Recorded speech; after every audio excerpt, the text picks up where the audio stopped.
আবার বিশ্বনবী বললেন, সদা সর্বদা যারা সব সময় ইস্তেগফার পড়বে, আল্লাহর পক্ষ থেকে কোনো আযাব গজব তাদের উপর পাকড়াও হবে না।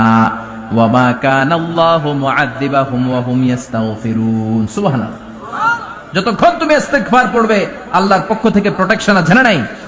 তাহলে চারটা জিনিস পেলেন। এক নম্বরে, বিপদ থেকে মুক্তি দিবে কে? টেনশন মুক্ত করে দিবে কে?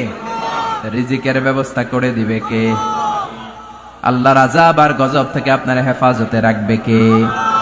ইস্তেগফার পড়ার 5 নাম্বার ফজিলত হচ্ছে, সব সময় ইস্তেগফার পড়লে আপনি মুস্তাজাবুদ দাওয়া হয়ে যাবেন। কি হয়ে যাবেন? মানে দোয়া করলেই কবুল করবে কে? মুস্তাজাবুদ দাওয়া, এই টার্মিনোলজি, এই পরিভাষাটাকে আজকে প্রথম শুনলেন? খেয়াল রাখবেন, মুস্তাজাবুদ দাওয়া মানে এমন ব্যক্তি, যেই ব্যক্তি দোয়া করতে দেরি কিন্তু দোয়া কবুল হতে দেরি হয়, হাত তুলে দোয়া করতে দেরি।